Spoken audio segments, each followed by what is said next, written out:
ఓం శ్రీమాత్రే నమః. హరి ఓం శ్రీ గురుభ్యో నమః. హరి ఓం. హరి ఓం ఎవ్రీబడి. టుడే మనం తెలుగులో చెప్పుకుంటున్నాం. ఇది లలిత త్రిశతి అంటే అమ్మవారి యొక్క 300 నామాలు. అది మనం చెప్పుకోబోతున్న సబ్జెక్టు. నిన్న మన ఇంట్రడక్షన్ చూసుకున్నాము. మన దాకా వచ్చింది భగవాన్ శంకరాచార్యుల ద్వారా. అది సంస్కృతంలో రాశారు గురువు గారు. దానిని శ్రీ తాడేపల్లి రాఘవనారాయణ శాస్త్రి గారు తెలుగులో అనువదించారు. అది మనం ఫాలో అవుతున్న టెక్స్ట్. ఇప్పుడు మనం హయగ్రీవుడు అగస్త్య మహర్షికి చెప్తున్నాడు అని మనం చెప్పుకున్నాం నిన్న. అగస్త్యుడు హయగ్రీవుడి ద్వారా లలితా సహస్రనామం విపులంగా విన్నాడు. విన్నప్పుడు చాలా తృప్తి కలిగింది, చాలా సంతోషం కలిగింది. కానీ కొంతకాలం పోయిన తర్వాత ఒక రకమైన అసంతృప్తి మొదలైంది. ఇంకా తెలుసుకోవలసినది ఏదో ఉన్నది, నాకు ఇంకా ఏదో కావాలి అని అనిపించి హయగ్రీవ స్వామికి నమస్కారం చేసి ఆ తెలుసుకోవలసినది నాకు చెప్పవలసినది అని అడుగుతాడనమాట. కానీ హయగ్రీవ స్వామి మౌనంగా ఉంటారు. ఎందుకంటే ఆయన అమ్మవారి యొక్క అనుజ్ఞ, అమ్మవారి యొక్క ఆదేశం లేకుండా ఈ లలితా త్రిశతి చెప్పకూడదు అని అమ్మవారి ఆజ్ఞ. తూష్ణీం బభూవ. తూష్ణీం అంటే మౌనంగా ఉన్నారు. అప్పుడు ఏమవుతుంది, ఆ క్షణంలో అగస్త్యుల వారు హయగ్రీవ స్వామి వారి యొక్క పాదాలని పట్టుకుంటారు. అది 1 రోజు 2 రోజులు కాదండి, 3 సంవత్సరముల కాలం హయగ్రీవ స్వామి వారి యొక్క పాదాలని ఆశ్రయిస్తారు, పట్టుకుని ఉంటారు. లోకాలంతా కూడా ఆశ్చర్యంగా విస్మయంగా దర్శిస్తూ ఉంటాయి ఈ అద్భుత దృశ్యాన్ని. ఇక్కడ దాకా మనం చెప్పుకున్నాం నిన్న. ఇవాళ మనం ఆ మూమెంట్లో ఏమవుతుందంటే అమ్మవారు ప్రత్యక్షమవుతారు. అప్పుడు దేవి ఉవాచ. అప్పుడు దేవి అమ్మవారు మాట్లాడుతున్నారు. ఏమని చెప్తున్నారో చూద్దాం, చూడండి. అంటూ సూత మహాముని శౌనకాది మహర్షులకి చెప్తున్నాడు అనమాట. ఇది ప్రస్తుతం ఎప్పుడూ ఇలాగే ఉంటాయి పురాణాలన్నీ. సూత మహాముని శౌనకాది మహర్షులకి చెప్తూ ఉంటాడు. అయితే ఇక్కడ అమ్మవారు ప్రత్యక్షమైంది. ఆవిడ స్వయంగా పలుకుతున్నారు. శ్రీదేవి ఉవాచ. అశ్వాననావయో ప్రీతి శాస్త్ర విశ్వాసిని త్వయి రాజ్యం దేయం శిరోదేయం నదేయా షోడశాక్షరీ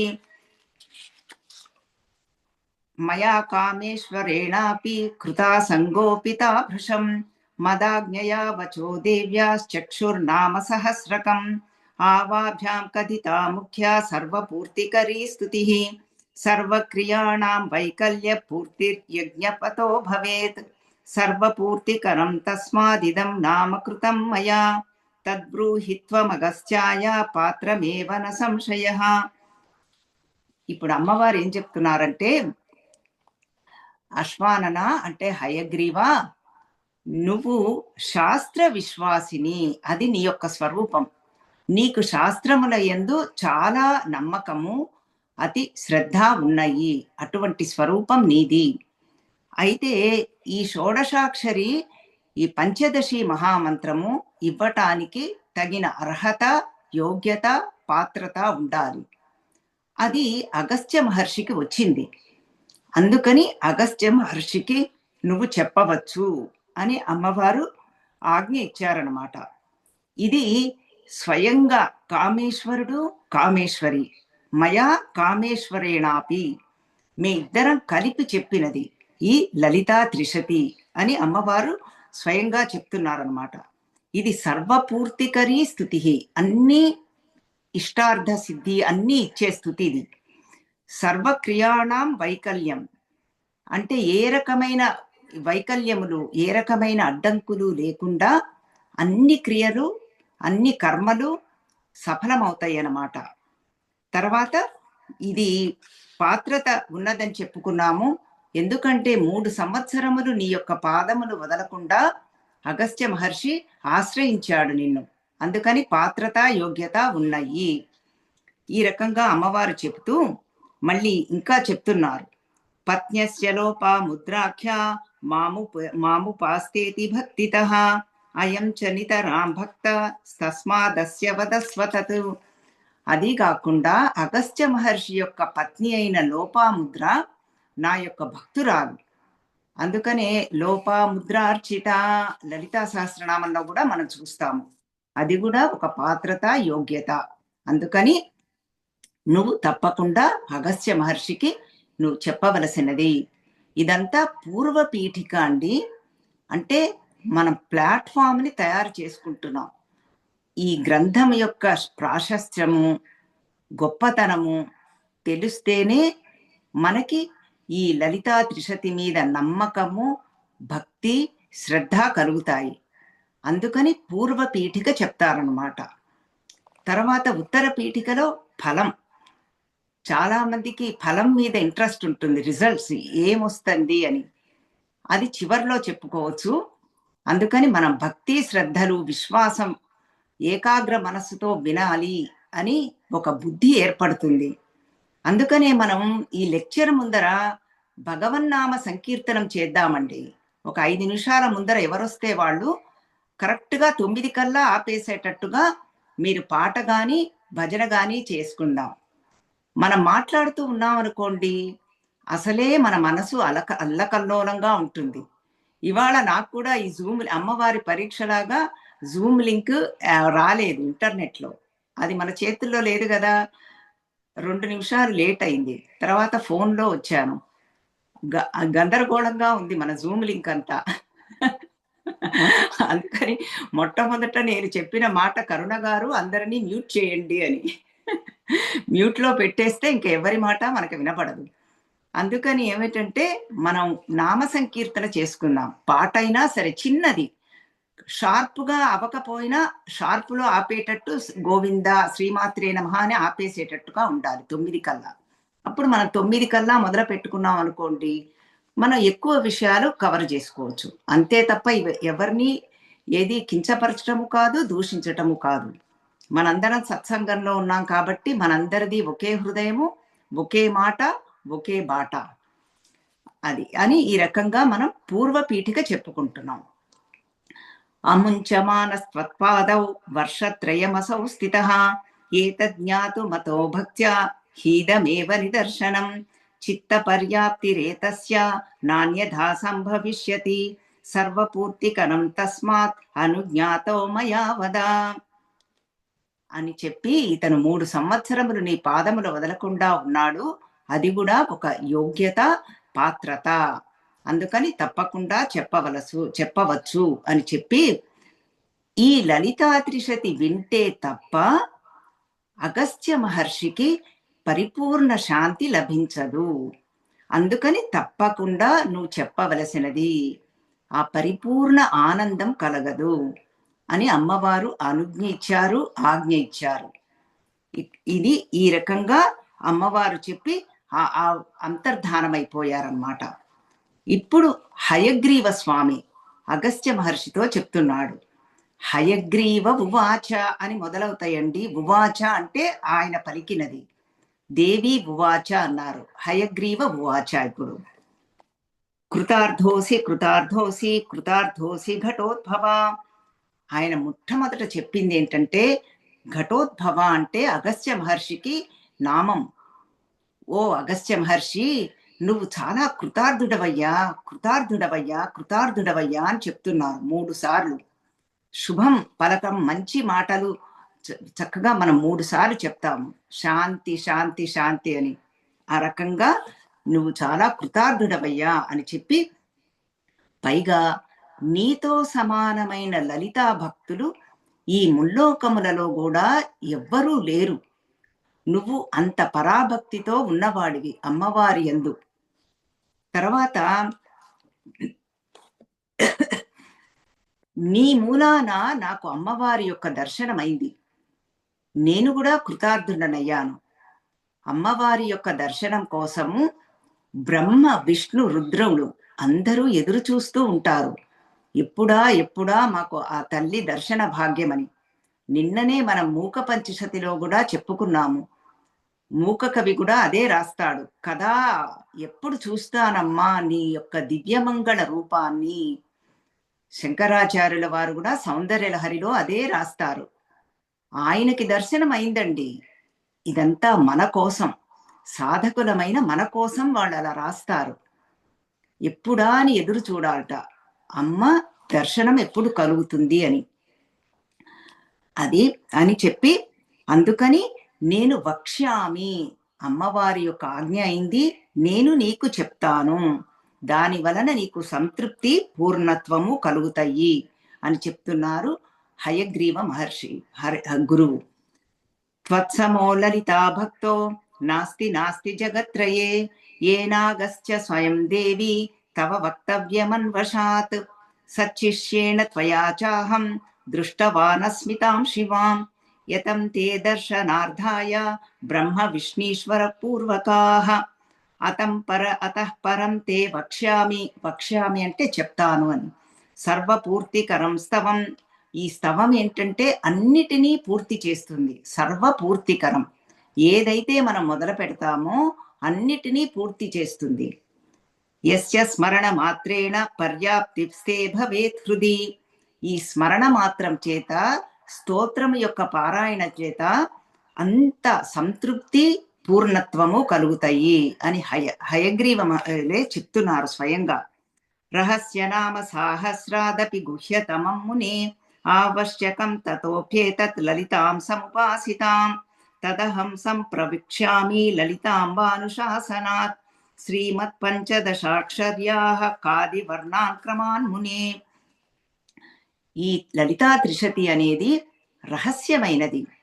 ఇక్కడ ఒక మాట చెప్పుకోవాలండి. రహస్య నామం లలితా సహస్రనామంకి చెప్తారు, ఇక్కడ త్రిశతికి చెప్తున్నారు. రహస్యం అంటే ఏదో క్లాజెట్లో వెళ్ళి లైట్లు ఆర్పేసుకుని చీకట్లో చేయాలని కాదండి. రహస్యంగా, రహస్యం అంటే అతి గోప్యమైనది, అంటే అనేక రకమైన అర్థములు ఉంటాయి. ఎక్స్క్యూజ్ మీ, సారీ అండి. అనేక రకమైన అర్థములు ఉంటాయి. అన్నీ గురువు ద్వారా విడమర్చి వినాలి.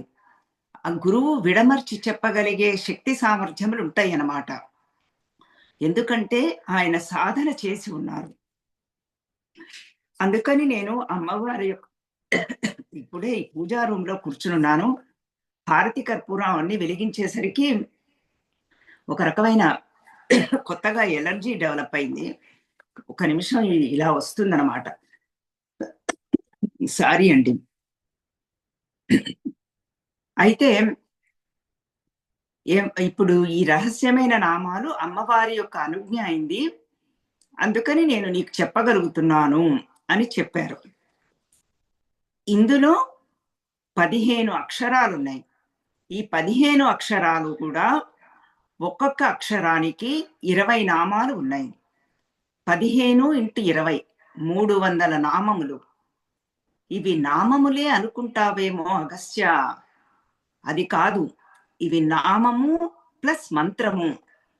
అంత మహిమాన్వితమైనది ఈ లలితా త్రిశతి, అంత గొప్పది ఈ లలితా త్రిశతి అని చెప్తున్నారు. నేను సంస్కృత శ్లోకాలు కూడా ఎందుకు చదువుతున్నానంటే, సంస్కృతం దేవభాష. పైగా మనకి ఈ పదాలు పడితే చాలండి, ఆ కనెక్షన్ ఎక్కువగా ఉంటుంది.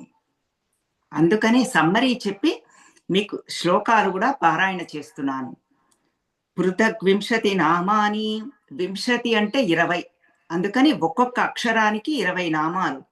కథితాని ఘటోద్భవ ఆహత్య నామ్నాం త్రిశతి సర్వ సంపూర్తికారిణి. రహస్యాతి రహస్యైష గోపనీయా ప్రయత్నతః తాం శృణుష్వ మహాభాగ సావధానేన చేతసా. కేవలం నామ బుద్ధిస్తే నకార్యాతేషు కుంభజ. మంత్రాత్మకత్వమేతేషాం నామ్నాం నామాత్మతాపి చ.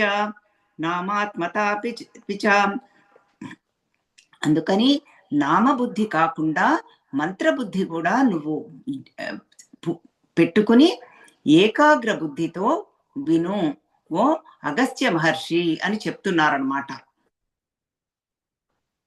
ఓకే, ఇది ఇది ఎందుకో ఇది సరే. తస్మాదేకాగ్ర మనసా శ్రోతవ్యం చ త్వయా సదా. తస్మాత్ అంటే దేర్ ఫోర్ అంటాం చూడండి ఇంగ్లీష్ లో. అందుచేత నువ్వు ఏకాగ్ర చిత్తముతో ఈ లలిత త్రిశతిని శ్రవణము చేయవలసినది అని చెప్తున్నారు. అంటే అగస్త్య మహర్షికే కాదండి, మనందరికీ కూడా. అందుకనే పూర్వపీఠిక అంత ముఖ్యమైనది. మనది ప్లాట్ఫామ్ సిద్ధం చేస్తున్నారు. ఏకాగ్ర మనసుతో వినాలి. ఎవరికో రావట్లేదండి, వాళ్ళు ఒకటే ఫోన్ చేస్తున్నారు, మా లక్ష్మక్కయ్య ఎవరైనా హెల్ప్ చేస్తే బాగుండు, కానీ నాకు చేయలేను, నేను ఇప్పుడు ఫోన్లో వాడుతున్నాను, అది అందుకని ఒకటే ఇదవుతోంది. But that's okay. ఓం శ్రీమాత్రే నమః, ఓం శ్రీమాత్రే నమః, ఓం శ్రీమాత్రే నమః. ఓకే, ఇది అందుకని ఏకాగ్ర మనసుతో శ్రవణం చెయ్యాలి అని చెప్తున్నారు. ఇది మనందరికీ చెప్తున్నది. చూడండి ఇప్పుడు ఎన్ని డిస్టర్బెన్స్ వస్తున్నాయో, మనకి రికార్డింగ్ కూడా ఆగిపోయింది, ఉన్నది.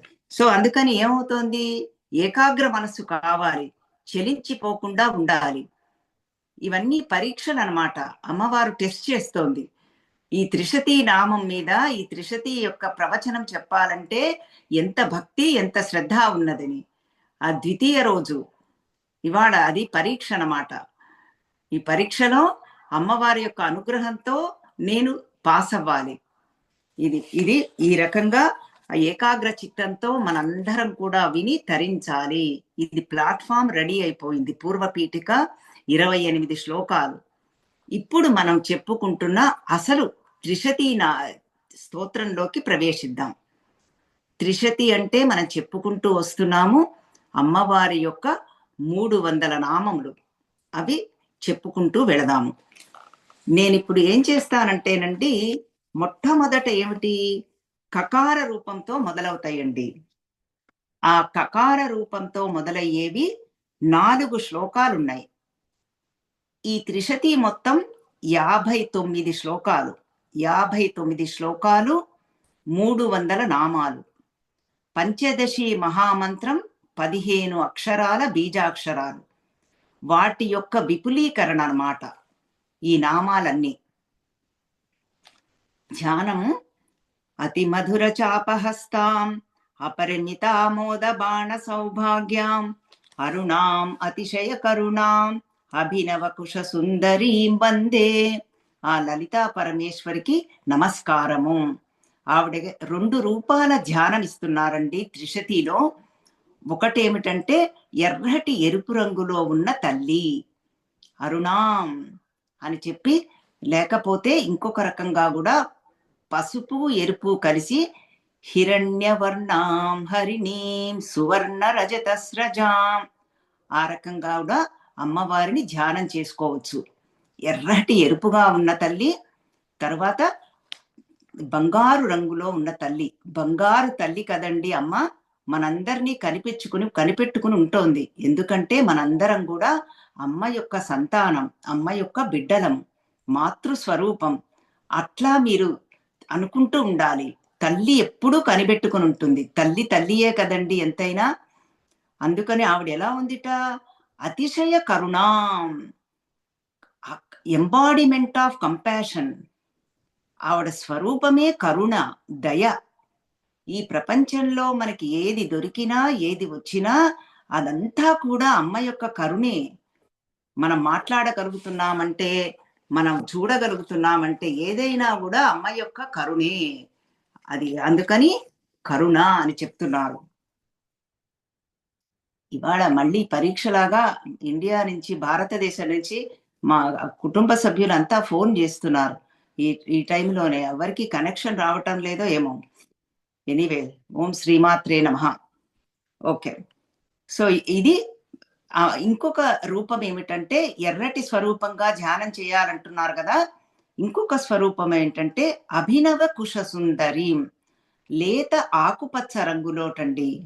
ఆ రకంగా ధ్యానం చేయొచ్చుట అమ్మవారిని. 2 రకాల రూపాలు మనకి ఇస్తున్నారు త్రిశతిలో. ఇప్పుడు మనం మొట్టమొదట వచ్చే బీజాక్షరము కకారము, లెటర్ క. అందులో 4 శ్లోకాలున్నాయి. ఆ 4 శ్లోకాలు పారాయణ చేసి మనం చెప్పుకుందాం నామాలు. కకారం అనేది ప్రథమ కూటమిలో, వాగ్భవ కూటమిలో మొట్టమొదటి బీజాక్షరము.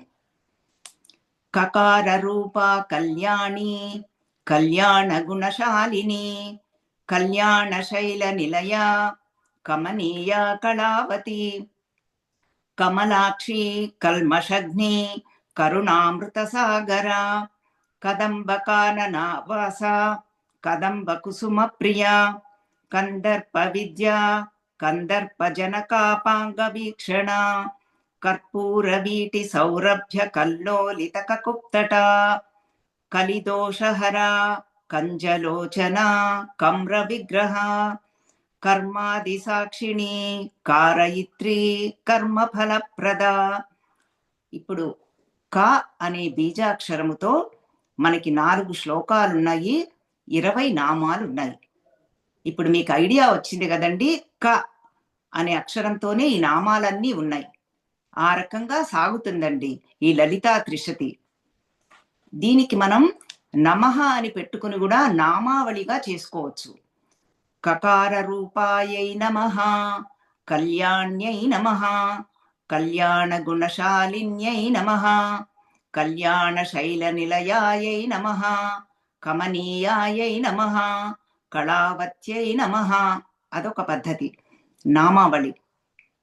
లేకపోతే మంత్రజపంగా మనకు కావాలంటే సంపుటీకరణం అంటారు. ఓం ఐం హ్రీం క్లీం శ్రీం సౌహు అని ముందర చెప్పుకొని కకార రూపా కకార రూపాయై నమః అనుకుంటూ అది సంపుటీకరణం అంటారు దానిని.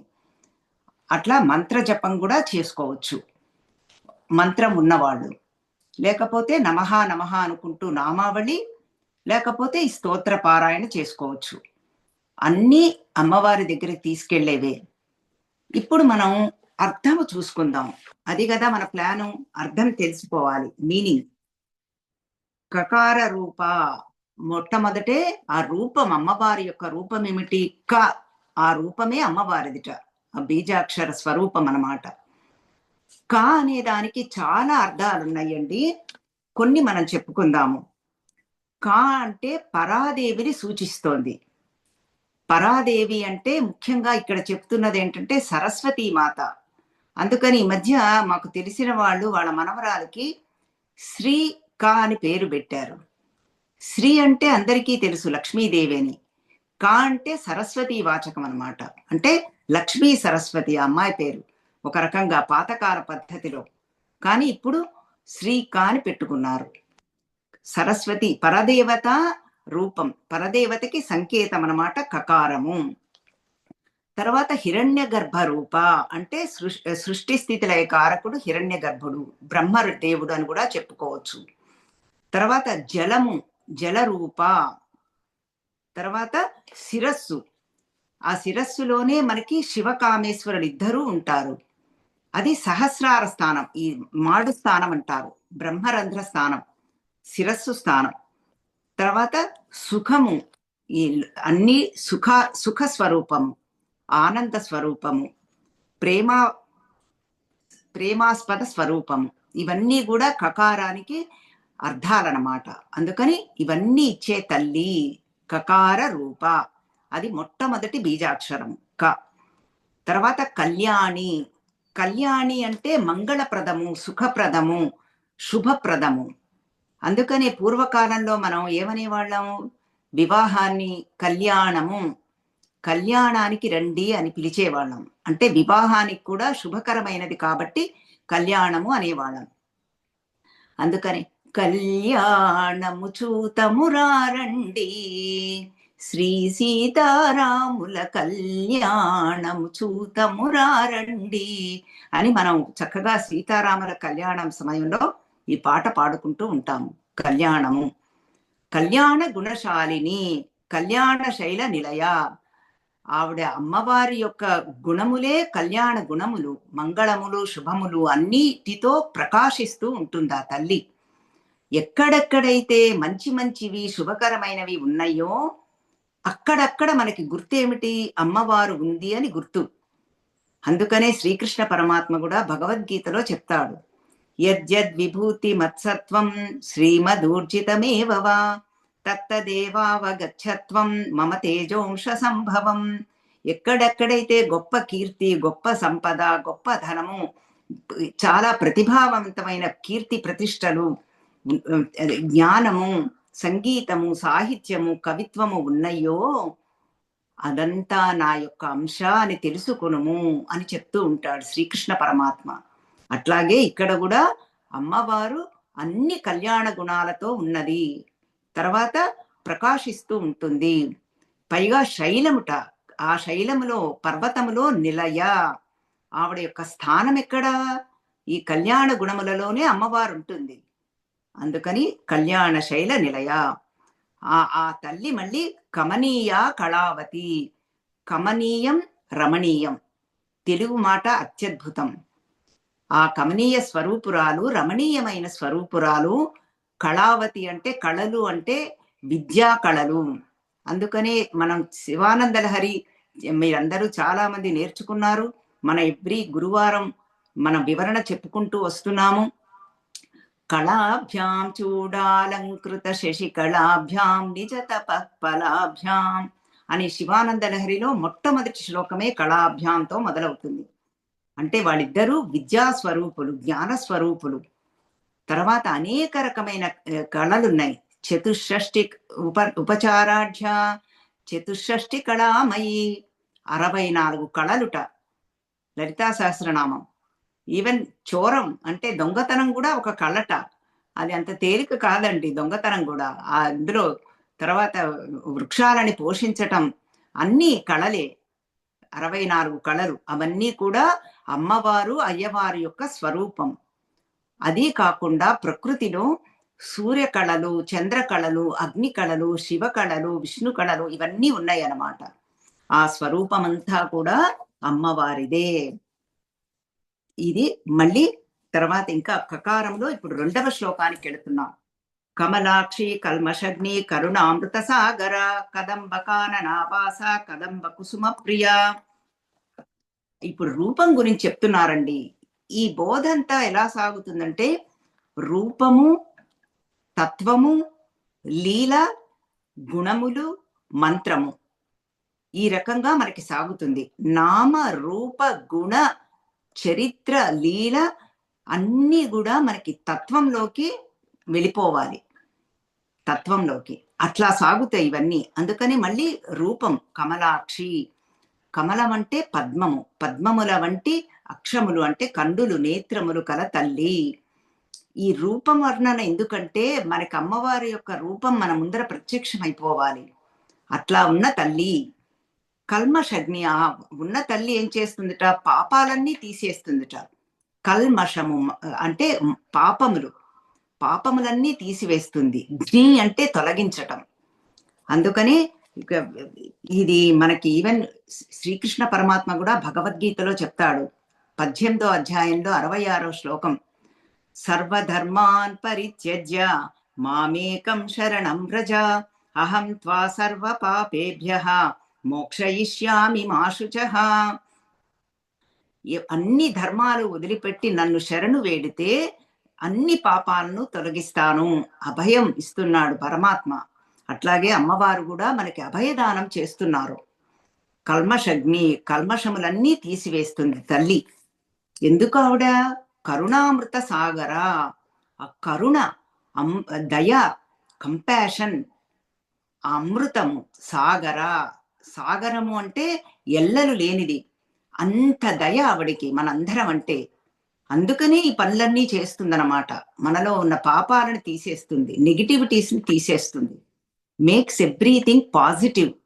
ఆ పాజిటివ్నే చూడగలగం. ఎన్ని క్లిష్ట పరిస్థితులైనా సరే, ఎటువంటి మనుషులలో అయినా సరే ఆ చూడగల నేర్పరితనం ఇస్తుందన్నమాట తల్లి. అందుకనే కరుణామృత సాగర. ఆవిడ ఎక్కడుంటుంది మరి? కదంబ కాననావాస కదంబ కుసుమ ప్రియ. కదంబ కుసుమములు అంటే ఎర్రటి పూలు. ఆవిడ ఉండే నివాస స్థానం చూడండి. ఆకుపచ్చని చెట్లు, వనము, కదంబ వృక్షములు అంటారు. ఎక్కడా ఒక ఎండిపోయిన ఆకు కూడా ఉండదు. పచ్చటి ఆకు పచ్చ వృక్షములు ఎర్రటి పూలతో పూస్తూ ఉంటాయి.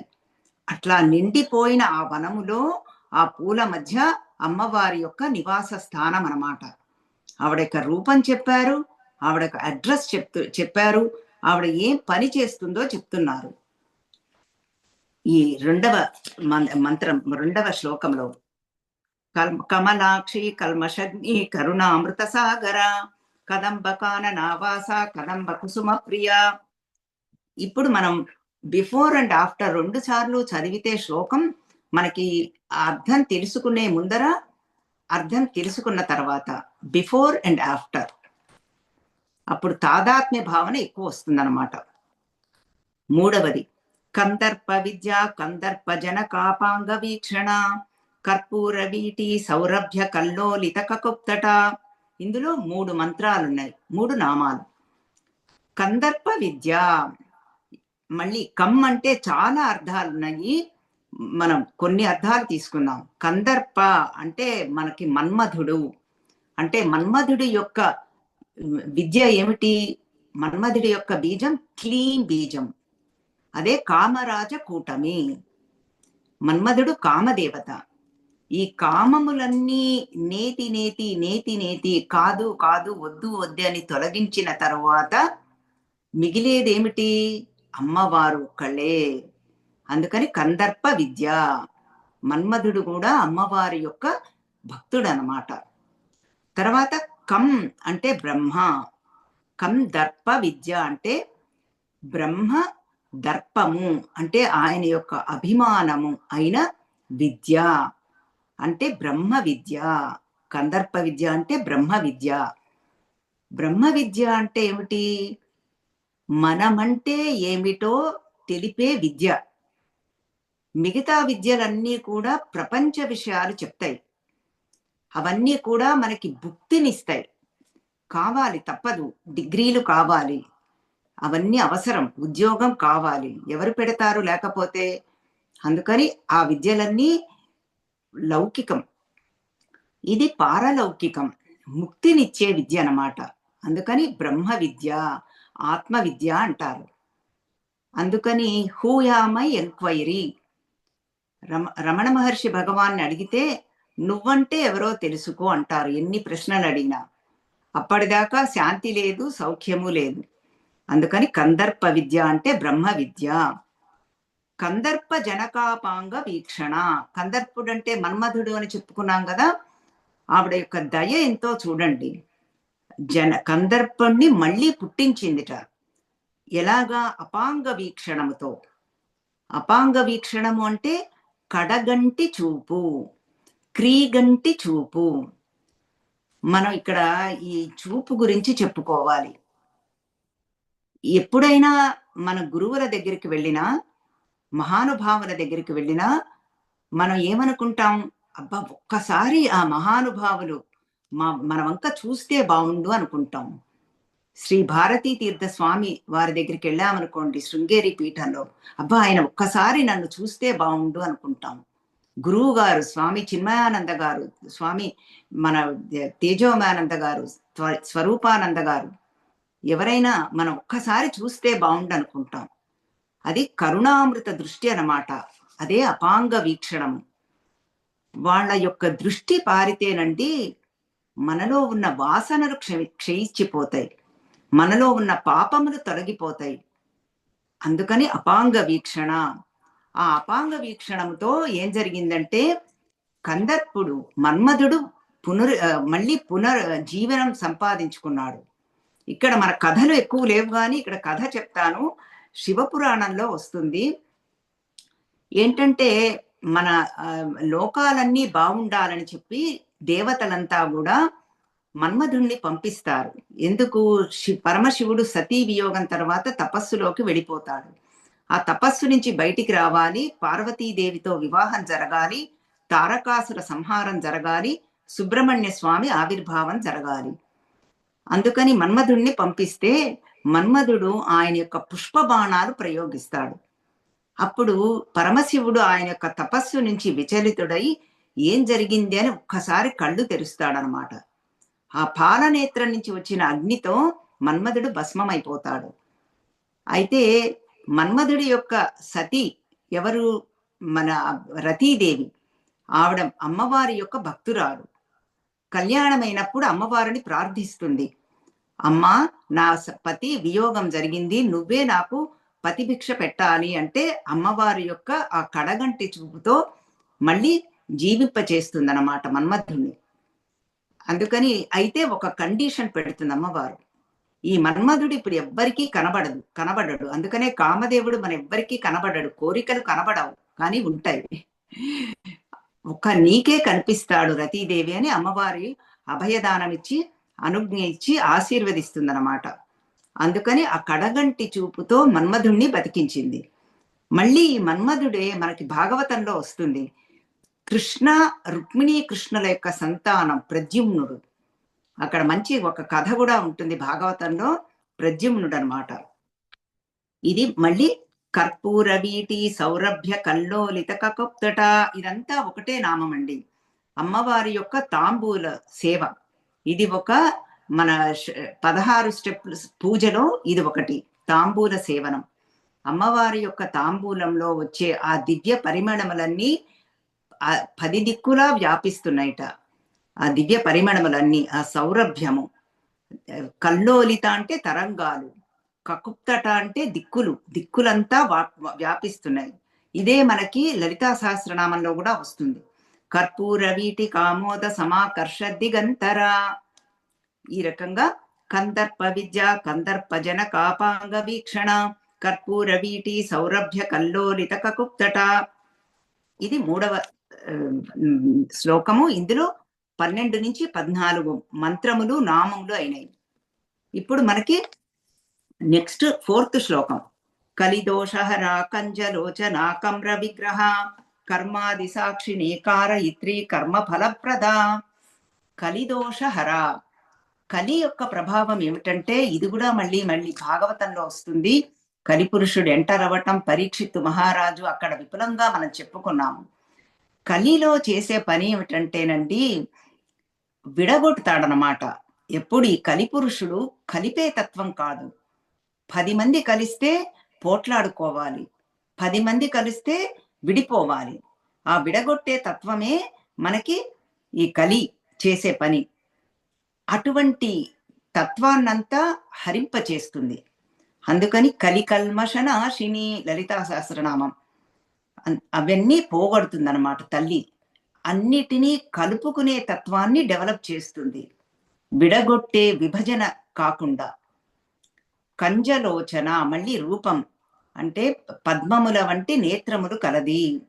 కమ్ర విగ్రహ, ఆవిడ యొక్క రూపం ఏమిటి? అత్యద్భుతమైన రూపం.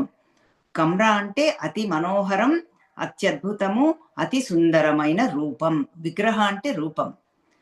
ఆవిడ చేసే పని ఏమిటి? మళ్ళీ కర్మాది సాక్షిని, సాక్షి చేత, మనలో అంతర్యామిగా ఉండి మన హృదయములో ఉండి అన్నీ గమనిస్తూ ఉంటుంది. కర్మలన్నిటికీ సాక్షి రూపంగా ఉంటుంది. అందుకని కర్మాది సాక్షిని. ఉదాహరణ చెప్పుకోవాలంటే సూర్యుడు ప్రత్యక్ష దైవం. ఆయన అన్నీ చూస్తూ ఉంటాడు. ఆయన సమక్షంలోనే జరిగిపోతూ ఉంటాయి పాప పుణ్యములు, కానీ దేనిలోనూ కల్పించుకోడు. అందుకని కర్మాది సాక్షిని. కానీ అజ్ఞానులు ఏం చేస్తారంటే దైవమే ఈ రకంగా చేసింది అంటారు. దైవము బాధ్యుడు కాదండి. భగవద్గీతలో కూడా స్వామివారు చెప్తారు, శ్రీకృష్ణ పరమాత్మ, ఎవ్వరి కర్మలకి పాపం పుణ్యాలకి నేను బాధ్యుణ్ణి కాను, కానీ అందరూ నా మీద అంటారు అని. ఎవరి కర్మలకి వాళ్లే బాధ్యులు. కర్మఫలం తప్పదు. అది యూనివర్సల్ లా. ఆ లాని ఎవ్వరూ అతిక్రమించలేరు. కారయిత్రి కర్మ ఫలప్రద. కారయిత్రి అంటే కర్మలన్నీ చేయించే తల్లి, ప్రేరేపించే తల్లి. సత్సంగానికి వెళ్ళు, ఈ పని చెయ్యవద్దు. ఇన్నర్ వాయిస్ అంటారు చూడండి, ఆ ఇన్నర్ వాయిసే అమ్మవారనమాట. అయితే మన గజిబిజిలో పడి మన గందరగోళంలో ఉండి మనం వినము. సాధకులు, భక్తులు, ఏకాగ్ర చిత్తులు, మంచి మనస్సు అంటే మనస్సు పరిపూర్ణంగా శుద్ధమైన వాళ్ళు వినగలుగుతారు. అది అంతా ఉండి ప్రేరేపిస్తూ ఉంటుంది. అందుకని కారయిత్రి. ఆవిడే కర్మ ఫలప్రద. కర్మలు చెయ్యి అంటుంది. కర్మలకి చూస్తూ ఉంటుంది. కర్మ ఫలాన్ని ఇస్తూ ఉంటుంది. కర్మ ఫలప్రద. అందుకని రమణ మహర్షి గారు ఇప్పుడు చెప్తూ ఉంటారు. ఈ కర్మలన్నీ కూడా నీ చేతిలో కర్మఫలం లేదు.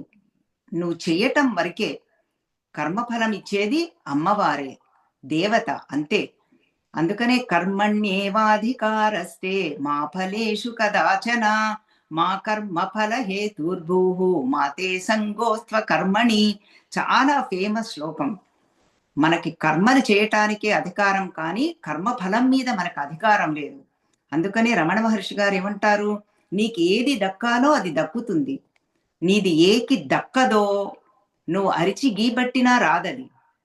నువ్వు వద్దనుకున్నా నువ్వు కావాల్సింది వచ్చేస్తుంది. కర్మఫలం అది. అందుకని కర్మ ఫలప్రద. మనం చేసుకుంటూ పోవటమేనండి. ఎందుకంటే చేస్తున్నాను చేస్తున్నాను చేస్తున్నాను అంటే యాంగ్జైటీ వస్తుంది. ఈ ప్రెజెంట్ మూమెంట్లో మనం ఎంజాయ్ చేయలేము. చేశాను చేశాను చేశాను అన్నాం అనుకోండి, అది కూడా ఒక రకమైన ఎప్పుడు దాని మీద మమకారం కానీ, అరే ఈ రకంగా చేశాను, అరే చెయ్యలేదు అని ఒక రకమైన తాపం. చెయ్యాలి చెయ్యాలి చెయ్యాలి అంటే ఒక రకమైన భయం. అమ్మో ఇంత పని చెయ్యాలా, ఇన్ని కర్మలు చెయ్యాలా, అవుతుందా నా వల్ల, అదొక భయం అన్నమాట. ఈ రకంగా మనం ఎప్పుడు ప్రెజెంట్ మూమెంట్లో ఉండం. ప్రెజెంట్ మూమెంట్లో ఉన్నప్పుడే అమ్మవారిని మనం చూడగలం. అందుకని ఇవన్నీ చెప్పుకుంటున్నాం వివరంగా. చేయించేది తల్లి, కర్మఫలం ఇచ్చేది తల్లే. ఎంత రిలాక్స్డ్‌గా ఉండొచ్చు చూడండి. మన పనంతా చేసుకుంటూ పోవటమే. అయితే నిన్ననే నాకు స్ఫురించింది అమ్మ అనుగ్రహం వల్ల. మనం చేసేటప్పుడు ఎందుకు మనం ఆబ్స్టికల్ అడ్డంకి పెడుతూ ఉంటాము? ఎవరైనా ఏమైనా చెప్పినా, especially mother in law Swamiji favourite example. అయితే ఎందుకు మనం భర్త చెప్పినా భార్యకి, భార్య చెప్పినా భర్తకి, పిల్లలు మన సన్నిహితంగా ఉండేది కుటుంబ సభ్యులే కదండీ! ఎందుకు చెప్తామంటే అది మనకి రాగము, ద్వేషము ఉంటాయి.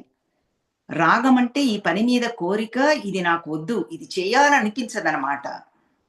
అందుకని మనం రిస్ట్రిక్ట్ చేస్తాం. అందుకని ఈ అమ్మవారు ఏం చెప్తున్నారు, దేని మీద నువ్వు ఉండొద్దు. చేసుకుంటూ పో. ఏమి అహంకారం, మమకారం పెట్టుకోవద్దు. రిజల్ట్స్ గూడా నీ చేతిలో లేవు. అంటే మౌనం, మౌన వ్యాఖ్య, మౌనంతో చేసుకుంటూ వెళ్ళిపో. అంతే మనం చేయవలసింది. ఈ మాటలు ఇవన్నీ చదువుతున్న కొద్దీ మనకు కూడా అర్థాలు బాగా తెలుస్తూ ఉంటాయి కదండీ! లోతుకెళ్ళిపోతూ ఉంటాం. చేసుకుంటూ వెళ్ళిపోవడమే. ఏది రిస్ట్రిక్ట్ చేయగూడదు. ఏది ఆబ్స్టికల్ అనుకోగూడదు. మనకి వచ్చింది కర్మ. భగవాన్ రమణ మహర్షి గారు చెప్పింది. నీకు ఉన్నదనమాట అది. అందుకనొచ్చింది. నీకు రానిది, నీకు కర్మఫలంలో కర్మలో లేనిది నీకు రాదది. ఆ కర్మఫలంలో లేనిది ఎంత గీబెట్టుకున్నా. అందుకని మౌనంగా చేసుకుంటూ వెళ్ళిపో.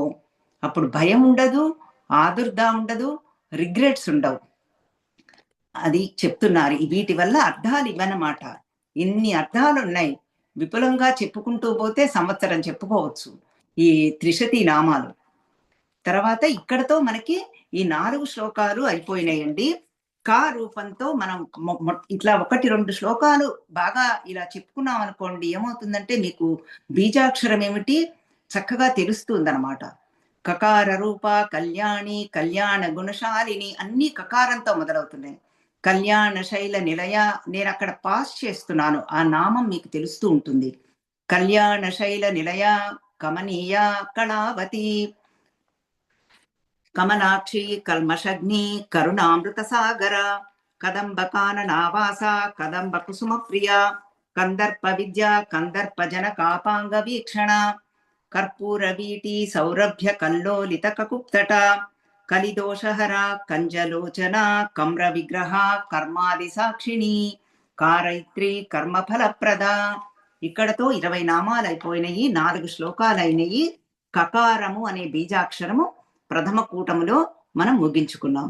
ఇప్పుడు ప్రథమ కూటమిలోనే రెండవ బీజాక్షరం ఏకారము. ఏకార రూపా చైకాక్షర్యేకా నైకాక్షరాకృతి ఏతత్తదిత్య నిర్దేశ్య చైకానందచిదాకృతి. ఏకార రూప రెండవ బీజాక్షరము ఏ బీజాక్షరమే అమ్మవారి యొక్క రూపము అని చెప్తున్నారు. ఇక్కడ చ అంటే మరియు, అక్కడక్కడ మనకి చ అనే అక్షరం వస్తుందండి. భగవద్గీతలో కూడా వస్తుంది మనకి. ఏఎండి ఎండ్ అన్నమాట ఇంగ్లీష్లో, మరియు అంతే తప్ప దానికి ఏమీ మనకి అర్థం ఏమీ లేదు. చ సంధి కోసమని అలా చెప్తారు. ఏకాక్షరి ఏకాక్షరం అంటే ఒక అక్షరము. మంత్రములు ఏకాక్షరములతో ఉంటాయి, ద్విఅక్షరములతో ఉంటాయి, మాలా మంత్రములు అంటారు, అనేక అక్షరములతో ఉంటాయి. ఏకాక్షరి అంటే ఇక్కడ ఓం అనేది పరమశివుడిది. అమ్మవారికి చూడండి చాలా ఉన్నాయి. ఐం, హ్రీం, శ్రీం, క్లీం, సౌహు 5 అన్నమాట. అమ్మవారి ఏకాక్షరములు ప్రణవములు 5. ఇవి కూడా మళ్ళీ అనేక అర్థాలు, చాలా సంకేతం ఉంది, క్లుప్తంగా చెప్తాను. ఓం అనేది పరమశివుడిని చెప్పుకున్నాం కదా. ఐం అనేది సరస్వతి బీజం అన్నమాట. హ్రీం అనేది భువనేశ్వరి బీజం, మనకి చివర్లో వస్తుంది ఈ ప్రథమ కూటంలో. శ్రీం అనేది లక్ష్మీ బీజం. క్లీం అనేది మన్మథ బీజం. సౌహు అనేది శక్తి బీజం. చూడండి, ఇవన్నీ మనందరికీ కావాల్సిందే కదండి. సరస్వతి మాత అనుగ్రహం ఉండాలి, అప్పుడే వాక్ పుష్టి, వాక్ సంపద వస్తాయి. లక్ష్మి ఐశ్వర్యం ఉండాలి, పాజిటివిటీ. తర్వాత శక్తి లేనిదే మనం అసలు ఏ పని చేయలేము.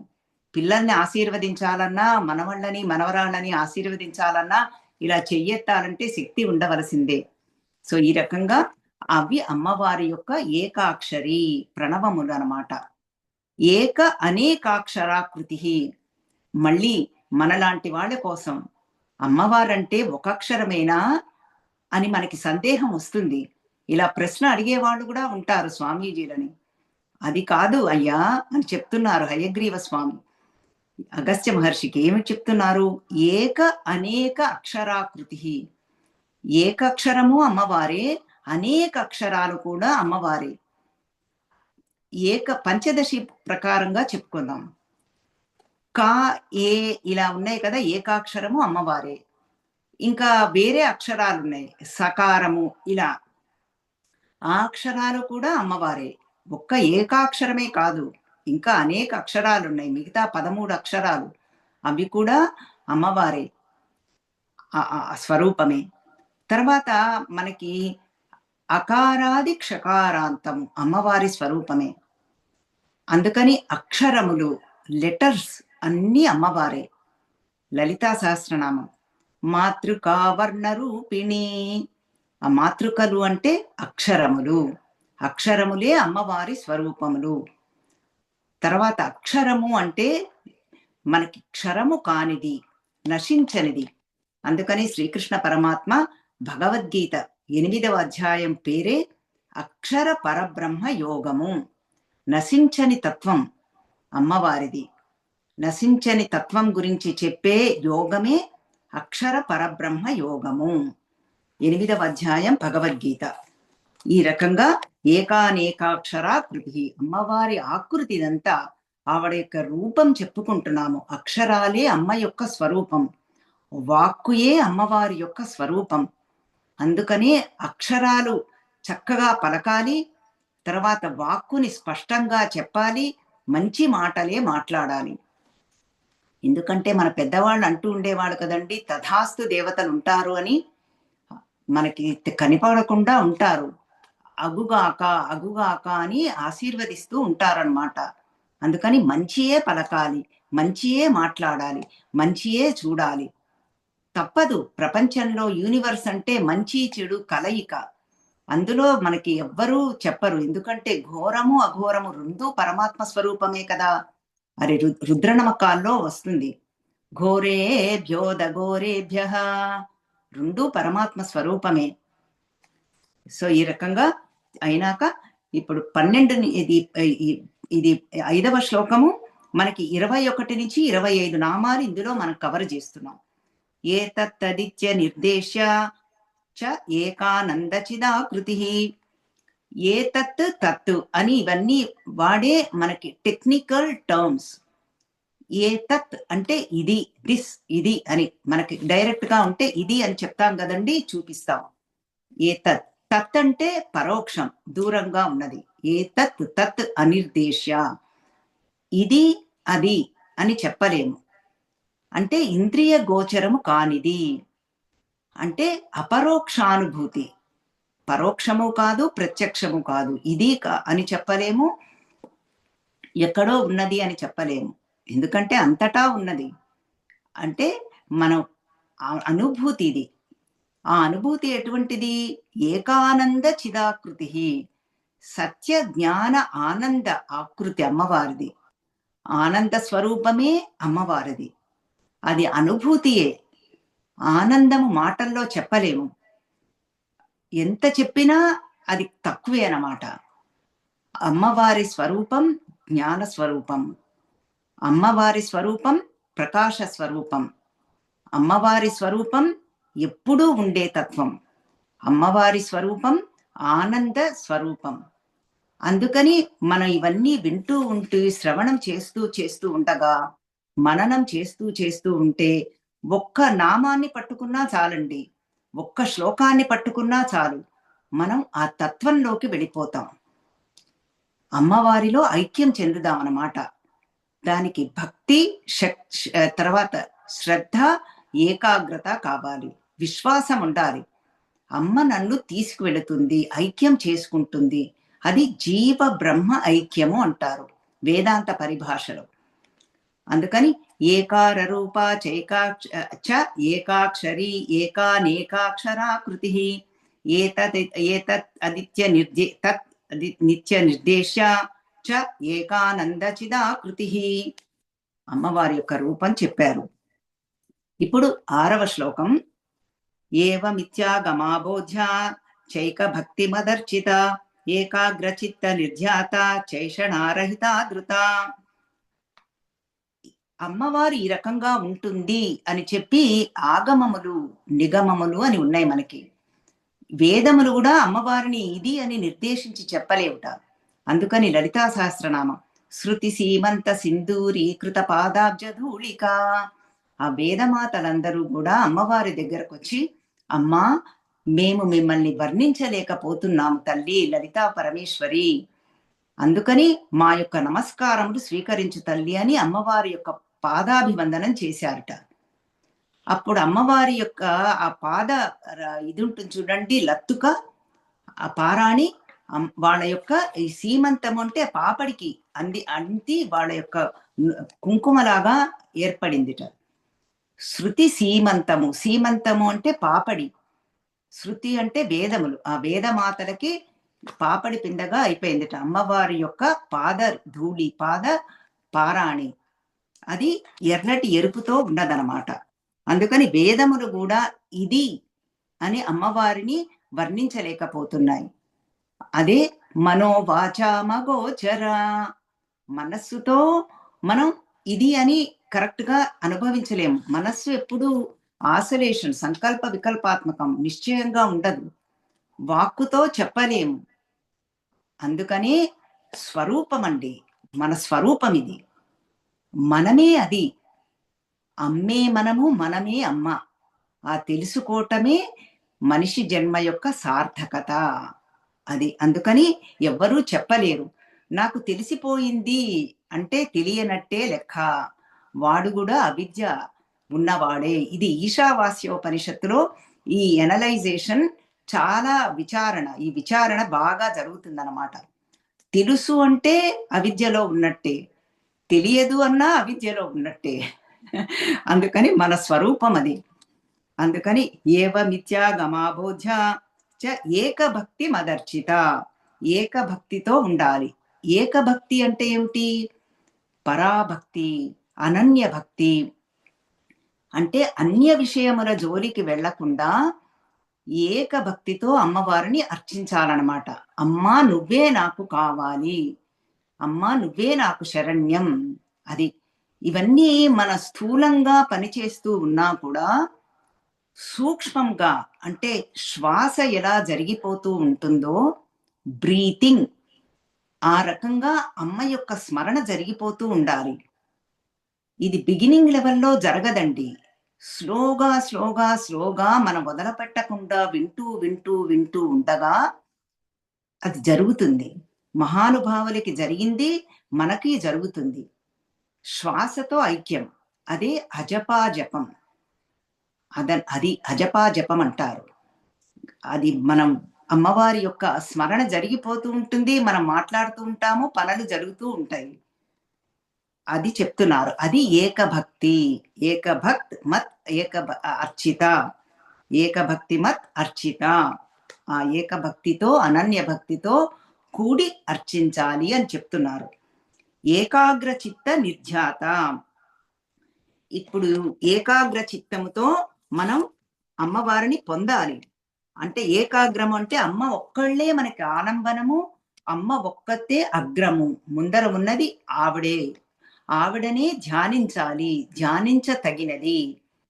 ఇక్కడ ఒక అర్థం చెప్పుకుందామండి. ఎందుకంటే రాఘవనారాయణ శాస్త్రి గారు రాశారు. అద్భుతమైన అర్థం మనందరికీ పనికొచ్చేది. దీనినే సజాతీయ భావన అంటారు. మనం ఎప్పుడూ ఇది అమ్మవారి గురించి ఆలోచించుకుంటూ ఉండటం. ఇది ఏంటంటే యోగ సంప్రదాయ ప్రకారంగా అష్టాంగ యోగం గురించి చెప్తున్నారు. యమ, నియమ, ఆసన, ప్రాణాయామ, ప్రత్యాహార, ధారణ, ధ్యాన, సమాధి. ఇవి అష్టాంగ యోగం అంటారు. దీనిలో అసంప్రజ్ఞాత సమాధి. సమాధి అనే మాట మీ అందరూ వినే ఉంటారు. ఎందుకంటే అందరూ సత్సంగం అటెండ్ అయ్యే వాళ్ళే. ఆ బుద్ధి సమంగా ఉండాలి. సమాధి ఈ బ్యాలెన్స్డ్ గా అమ్మవారితో. అందుకనే సజాతీయ వృత్తి అన్నారు. అయితే ఇందులో 3 భూమికలు ఉంటాయిటండి. 3 లెవెల్స్. ఒకటేంటి ఋతంభర ప్రజ్ఞ. ఈ చిత్తం ఏమిటి?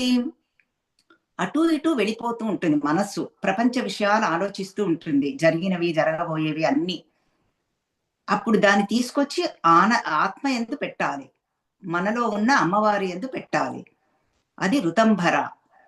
తర్వాత ప్రజ్ఞాలోక. ఇది రెండవది. ఇదేంటంటే మాయావరణము తొలగి అఖండాకార వృత్తి డెవలప్ అవుతుంది. ఖండము అంటే ముక్కలు ముక్కలు. అమ్మవారి గురించి ఆలోచిస్తూ ఉంటాము. మళ్ళీ అయ్యో పిల్లలు ఎలా ఉన్నారో, మళ్ళీ అదేదో వాళ్ళేదో ఫోన్ చేశారు, అదేదో ఆలోచనలు వస్తాయి. ఇది తప్పదు. జరిగే ప్రక్రియ ఇది. అందుకనే మన ఋషులే చెప్తున్నారు ఇది. కానీ అఖండాకార వృత్తి మెల్లమెల్లగా శనైహి రుపరమేత్. భగవద్గీతలో 6వ అధ్యాయంలో భగవాన్ ఇన్స్ట్రక్షన్. అది స్లోగా అఖండాకార వృత్తిగా చేసుకోవాలి అమ్మ నామాల మీద. అది ప్రజ్ఞాలోక అంటారు. ప్రశాంత వాహిత. వాసనలు క్షయమవ్వాలి. వాసనలు అంటే ఉదాహరణ చెప్పుకోవాలంటే ఇంగువ ఉందనుకోండి. గుడ్డలో మూట కట్టి పెడితే మన ఆ గుడ్డని వాష్ చేసినా సరే ఆ వాసన పోదు. వాసనలు అంటే మనలో ఉన్న సంస్కారాలు, మనలో ఉన్న ఈ కర్మ ఫలాలు. అవి జీవుణ్ణి అంటిపెట్టుకుని ఉంటాయి అన్నమాట. మన శరీరం వదిలినా అవి వదలవు. అందుకని వాటిని మనం వదల్చుకోవాలి. ప్రశాంత వాహిత. ఇవన్నీ కూడా అప్పుడు అసంప్రజ్ఞాత సమాధికి ఇవన్నీ 3 భూమికలు. మనందరికీ సాధకులమైన మనందరికీ పనికి వచ్చేవన్నమాట. స్లోగా ఇవన్నీ చేసుకుంటూ ఉండాలి. అది ఏకాగ్ర చిత్త నిర్ధ్యాత. తర్వాత ఇది అడ్డుపడేదేమిటి? ఏషణారహిత ధృత. ఏషణలు అంటే కోరికలు. ఈ కోరికలు అడ్డుపడుతూ ఉంటాయి ఈ సమాధి స్థితికి వెళ్ళనివ్వకుండా. ఆ కోరికలు మళ్ళీ 3 రకాలు. పుత్రైషణ పుత్రులు కావాలని, విత్తైషణ విత్తము అంటే ధనము కావాలని, లోకైషణ ఈ లోకంలో ఈ పదవి కావాలి, పేరు ప్రఖ్యాతులు కావాలని అది ఒకటి. లేకపోతే పరలోకం, గంధర్వలోకం, యక్షలోకం, స్వర్గలోకం కావాలి అని. ఏదైనా కోరికే. అందుకని ఏషణారహిత ధృత. అవన్నీ కూడా ఇచ్ఛ తీసివేసి అమ్మవారు మనకి ఆ అసంప్రజ్ఞాత సమాధిని కలగజేస్తుందన్నమాట. అది చెప్తున్నారు. మనం ఏకారంతో ఇంకా చాలా ఉన్నాయండి. ఇవాళ కొంచెం ఒక 15 నిమిషాలు తీసుకుందామండి. అప్పుడు మన ఏకారం పూర్తి చేసుకోవచ్చు. ఒక మనం ముందర ఇది మీరు గూడా ఈ థాట్ ప్రాసెస్‌లో ఉన్నాం కాబట్టి, రేపు, ఎల్లుండి కూడా ఒక 15 నిమిషాలు చెప్పుకుందాము. గంట 15 నిమిషాలవుతుంది మనకి. ఈ థాట్ ప్రాసెస్‌లో నుంచి బయటికొస్తే, మనకి చెప్పే వాళ్ళకి, వినే వాళ్ళకి కూడా మీకు అఖండారకార వృత్తి డెవలప్ అవ్వదు. ఖండంగా ఉంటుంది. ఎందుకంటే ఇదంతా శబ్ద తరంగాలు. మనకు తెలిసిపోతోంది. We are all connected. We are all together in this process. ఇప్పుడు ఈ 7వ శ్లోకంలోకి వెళదాం. ఏకారంతో వచ్చే మంత్రం. ఏలా సుగంధి చికురా చైనః కూట వినాశిని ఏకభోగా చైకరస చైకైశ్వర్య ప్రదాయిని. 30-34 మంత్రాలు ఇక్కడ. మంత్రములు, నామములు. ఇప్పుడు అమ్మవారి యొక్క రూపం. ఏలా సుగంధి చికుర. చికుర అంటే కేశములు, వేణి అంటారు. అవి ఏలకుల వాసనతో సుగంధింగా ఉన్నట. సుగంధిం పుష్టివర్ధనం మృత్యుంజయ మంత్రం. కేశములు అని చెప్తే సర్వావయవములు అన్నీ వస్తాయి. దీనిని శాస్త్ర ప్రకారంగా ఉపలక్షణము అంటారు. అన్ని దివ్య అంగములు, సర్వ అవయవములు దివ్య సుగంధంతో ఉంటాయిట. అందుకనే చెంపకాశోక పున్నాగ సౌగంధికల సత్కచ. అమ్మవారి యొక్క కేశములలో మంచి సుగంధం ఉంది. అక్కడ పుష్పములకి ముందర సుగంధం లేదుటండి. ఈ చెంపక, అశోక, పున్నాగ అమ్మవారి కేశములలో ఎప్పుడైతే అలంకరింపబడ్డాయో అప్పుడు వాళ్ళకి సుగంధం వచ్చిందిట. అది ముందర పుష్పములకి సుగంధం లేదుట. అట్లాంటి అమ్మవారు అన్నమాట. సుగంధి చికుర అంటే మనలో ఉన్న ఈ వాసనలు అని చెప్పుకున్నాం కదా, అవన్నీ సుగంధి మంచి వాసనలుగా చేయిస్తుంది అమ్మవారు. ఏనః కూట వినాశిని. ఏనః అంటే పాపము, మాయ, పాపముల సముదాయము, మహాపాతక నాశిని. లలితా సహస్రనామం. అన్ని చీల్చి చెండాడేస్తుంది, అన్ని తీసివేస్తుంది అన్నమాట. ఏకభోగ ఏకరస. ఏకభోగ అంటే ఏకరస. ఇవి రెండు శివశక్తులతో కూడి ఉన్న స్వరూపం, బిందు స్వరూపం. ఏకం, ఏకం అనేకం, ఏకమేవా అద్వితీయం. ఉన్నది ఒకే ఒక చైతన్యం. అదే అమ్మ అయ్య కలిపినది అమ్మయ్య అనుకోవచ్చు అన్నమాట. ఆ తత్వం ఏకభోగ ఏకరస. ఏకైశ్వర్య ప్రదాయిని. ఈశ్వరుడితో ఐక్యం చేయిస్తుంది. అంటే ఆ జీవ బ్రహ్మ ఐక్యం కలిగజేస్తుంది. చెప్పుకున్నాం కదా, ప్రతి నామము, ప్రతి శ్లోకము మనకి తత్వంలోకి తీసుకెళ్తుంది. అందుకని ఒక్క నామము, ఒక్క శ్లోకము పట్టుకున్నా చాలు. ఐశ్వర్య ప్రదాయిని. ఈశ్వరస్య భావం ఐశ్వర్యము. ఆ పరమేశ్వరుడితో ఐక్యం చేయిస్తుంది. అందుకని అమ్మవారి ద్వారా అయ్యవారు, అయ్యవారి ద్వారా అమ్మవారు. శివానందలహరి అయ్యవారి ద్వారా అమ్మవారికి, సౌందర్యలహరి అమ్మవారి ద్వారా అయ్యవారు. ఏదైనా రెండు మోక్షప్రదాయములు. అట్లాగే రుద్ర నమ్మకములు కూడా అంతే. అయ్యవారి ద్వారా అమ్మవారికి ఇద్దరూ ఎప్పుడూ కలిసే ఉంటారండి. దీనికి చెప్పడానికి పర్ఫెక్ట్ గా మనకి అర్థం అవ్వాలంటే శివలింగం తీసుకున్నాం అనుకోండి. పానవట్టం అంటారు, మీ అందరికీ తెలిసే ఉంటుంది. మన శివం ఆరాధన చేస్తే ఆ జలమంతా అక్కడ చేరుతుంది. ఆ కిందకు వచ్చినప్పుడు మనం తీర్థంలాగా తీసుకుంటాం. దానిని పానవట్టము అంటారు. ఇలా ఉంటుంది. ఆ పానవట్టమే అమ్మవారి యొక్క స్వరూపం. శివలింగం సరే మనకు తెలిసిందే, పరమశివుడిది. అందుకని ఇద్దరు ఎప్పుడూ కలిసే ఉంటారు. తర్వాత 8వ శ్లోకం. ఇక్కడ 35-38 3 మంత్రాలున్నాయి, 3 నామాలు. ఏకాతపత్ర సామ్రాజ్యప్రదా చైకాంత పూజిత ఏధమాన ప్రభా చైజదనేక జగదీశ్వరి. 4 అన్నమాట, 4 మంత్రాలు. ఏకాతపత్ర సామ్రాజ్య ప్రదా. నమః అని కూడా మనం చెప్పుకోవచ్చు. నామావళి చెప్పుకుని మీరు పారాయణ చేయాలనుకుంటే. ఆతప అంటే తాపత్రయములు. తాపత్రయాగ్ని సంతప్త సమాహ్లాదన చంద్రిక అమ్మవారి నామం. లలితా సహస్రనామం మీ అందరూ పారాయణ చేస్తారు కాబట్టి ఈ సమన్వయం అంటారు దీనిని. అందుకని అమ్మవారి నామాలను తీసుకొస్తున్నాను. మీ అందరికీ కనెక్షన్ బాగా ఉంటుంది. మీ అందరికీ కాదు, మనందరికీ, నాకు కూడా. అవన్నీ ఆతపములు అంటే తపములు 3 రకాలు. ఆది దైవిక, ఆది భౌతిక, ఆధ్యాత్మిక. దైవీవి అంటే మనకి రకరకాలుగా ఎర్త్‌క్వేక్స్, తర్వాత సునామీలు, అది దైవ సంబంధమైనవి. ఆధ్యాత్మిక అంటే మనలో మనకి రకరకాల తాపములొస్తుంటాయి. డిస్టర్బ్‌డ్‌గా ఉంటాం. ప్రశాంతంగా ఉండమెప్పుడు. ప్రశాంతంగా ఉంటే అసలు మనకి తోచదు. భయపడతాం. అది అందుకనే అందరూ టీవీ పెట్టుకొని కూర్చుంటారు. వాళ్ళకి భయమనమాట. అది మనం ఎంజాయ్ చేయాలి, ఆనందించాలి. మనతో మనం గడపాలి. లేకపోతే డిస్టర్బెన్సే. ఆ డిస్టర్బెన్స్ ఆధ్యాత్మ తాపం అంటారు.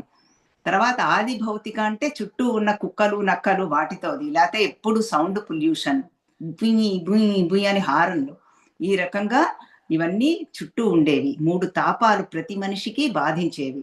ఆ తాపములన్నీ తీసివేసి పరమాత్మ దర్శనం చేయిస్తుంది. మనతో మనం గడిపేటట్టు చేస్తుంది. అందుకనే ఇది లోన్లీనెస్ కాదండి. ఒంటరితనం కాదు. సాలిట్యూడ్ ఏకాంతం. ఏకాంతే సుఖమాస్యతాం. మనతో మనం గడపాలి. రోజులో 20 నిమిషాలైనా ఏదీ లేకుండా మనతో మనం స్తోత్ర పారాయణ ఉండకూడదు. ఏ అమ్మవారిని చూస్తూ అంతే. కళ్ళు మూసుకొని చూడగలిగితే చాలా మంచిది. కళ్ళు చూస్తూ ఉన్నా గూడా చక్కగా అలంకరించుకున్న రూపం. ఎప్పుడూ ఏదో చదివేసేయాలి, ఏదో చేసేయాలి అనే మన తాపత్రయం. అది తాపత్రయం అంటే. అవన్నీ తీసివేసి మోక్ష సామ్రాజ్యాన్ని కలుగజేస్తుంది తల్లి. ఏకాంత పూజిత. అందుకనే ఏకాంతంగా సేవించుకోవాలి. ఏధమాన ప్రభ. అన్నీ వృద్ధి చేసే తల్లి. వృద్ధి పొందిస్తూ ఉంటుంది. మనం అందుకనే అంటూ ఉంటారు కదండీ! మనం ఒక స్టెప్ వేస్తే భగవంతుడు 10 స్టెప్పులు వేస్తాడని. అన్నీ వృద్ధి ఏధమాన ప్రభ. కాంతి స్వరూపంగా వృద్ధి చేయిస్తుంది. అన్నీ పెంపొందుతూ ఉంటాయన్నమాట. ఏజదనేక జగదీశ్వరి. అంటే చరాచరాత్మకము అమ్మవారే ఉన్నారు. జగత్తు అంటేనే కదిలేవి, కదలనివి. జగత్తు అంటారు. కదిలే వాటిల్లో అమ్మవారే ఉన్నది ఈశ్వర స్వరూపంగా. ఈశ్వరీ. కదలని వాటిల్లోనూ అమ్మవారే ఉన్నారు. అన్నీ అమ్మే. తల్లి మొత్తం కళ్ళు మూసినా, కళ్ళు తెరిచినా మనకి అమ్మవారే కనిపించాలి. అందుకనే ఈ నామాల యొక్క వివరణ. తర్వాత 9వ శ్లోకం. ఏక వీరాది సంసేవ్య ఏక ప్రాభవశాలిని. ఇక్కడతో మనకి 9.5 9th శ్లోకంలో ప్రథమ లైన్‌లోనే మనకి ఏకారం వచ్చిందండి. నెక్స్ట్ మనం ఈకార రూపిణి అది వెళతాము. ఇక్కడతో నేను ఆపితే మీకు అర్థమవుతుంది బాగా. ఏక వీరాది సంసేవ్య ఏక ప్రాభవశాలిని. ఇక్కడ ఏంటంటే ఏకవీరులు అంటే ఎవరు? మన మంత్ర పురస్చరణ చేస్తూ ఉంటారు గదా! వాళ్ళని ఏకవీరులు అంటారు. అది ఒక అర్థం. స్తోత్ర పారాయణము, నామపారాయణము, జపము చేస్తూ ఉంటారే వాళ్ళందరూ ఏకవీరులు అని. రేణుకాదేవి అని గూడా అర్థం ఉంది. ఈ రకంగా అమ్మ యొక్క పరిచార దేవతలు, ఆయుధ దేవతలు అందరూ కూడా అమ్మవారిని సేవించుకుంటూ ఉంటారు. అందుకని ఏకవీరులు వాళ్ళందరూ గూడా ఏకవీరులు. ఏక ప్రాభవశాలిని. ఆ ప్రభువు అమ్మవారి ఒక్కళ్ళే ప్రభువు ఇక్కడ. అధికారి. ఆ ప్రకాశిస్తూ ఉంటుంది అమ్మవారు. మనలో అధ్యక్షురాలనమాట. ఈశ్వరత్వం, నియామకత్వం. అమ్మవారు ఒక్కళ్ళే అధ్యక్షులు. ఇంకెవ్వరూ లేరు. అధ్యక్ష అని అంటాం మనం. అది లౌకికమే. అమ్మవారే జగత్తంతటికీ అధ్యక్షురాలు. అది ఏక ప్రాభవ ప్రభువు ప్రభ్వి. స్త్రీలింగమైతే ప్రభ్వి. లలితా సహస్రనామం నామం ప్రభ్వి. అది చెప్తున్నారు. ఈ రకంగా మనకి ఏకారంతో మనం ముగించుకున్నాము. రెండవ అక్షరం ప్రథమ కూటమి, ద్వితీయ అక్షరం ఏకారము. అందులో ఏకార రూప చైకాక్షర్యేకానేకాక్షరాకృతి ఏతత్తదిత్య నిర్దేశ్య చైకానందచిదాకృతి ఏవమిత్యాగమాబోధ్య చైక భక్తిమదర్చిత ఏకాగ్రచిత్త నిర్జాత చైషణారహితా ధృత. తర్వాత ఏలా సుగంధి చిపురా చైన కూట వినాశిని ఏకభోగా చైకరస చైకైశ్వర్య ప్రదాయిని ఏకాతపత్ర సామ్రాజ్య ప్రదా చైకాంత పూజిత ఏధమాన ప్రభా చైద జనేక జగదీశ్వరి ఏక వీరాది సంసేవ్య ఏక ప్రాభవశాలిని. ఇక్కడతో మనకి 9.5 ప్రథమ శ్లోకంలో ప్రథమ లైన్ మనం ముగించుకున్నాము. 9.5 దాకా 43 నామాలు మంత్రాలు ముగించుకున్నాము. క ఏ 2 బీజాక్షరాలు అయిపోయినాయి. ఈ 2 కూడా ప్రథమ కూటమిలో ఉన్నవి. అది వాగ్భవ కూటమి. తర్వాత మీరు చూస్తూ ఉంటే తెలుస్తుంది. ఈకార రూపిణి, ఈషిత్రి, ఈప్సితార్థప్రదాయిని, టు బి కంటిన్యూడ్. రేపు ఈకారం చూద్దాము. అది 3వ అక్షరం. సో ఇక్కడతో మనం ముగించుకున్నామండి. మనం లలితా త్రిశతిలోకి ఇవాళ ప్రవేశించాము. అమ్మవారి యొక్క ఆజ్ఞ ప్రకారము, అనుజ్ఞ ప్రకారము, ఆదేశానుసారము మనం చెప్పుకుంటూ వస్తున్నాము. లలితా త్రిశతిలో 300 నామాలు, 15 బీజాక్షరాలు ఉన్నాయి. ఒక్కొక్క బీజాక్షరానికి 20 నామాలు లేదా 20 మంత్రాలు. అందులో మొట్టమొదటిది క అనే బీజాక్షరము. దానిలో 20 నామాలు మనం చాలా చక్కగా చెప్పుకున్నాము. రెండవ బీజాక్షరము అందులో కూడా మనం చాలా చక్కగా చెప్పుకున్నాము. అమ్మవారి యొక్క దయ వలన అనుగ్రహంతో శంకర భాష్యం సంస్కృతంలో రాశారు శంకరాచార్యుల వారు.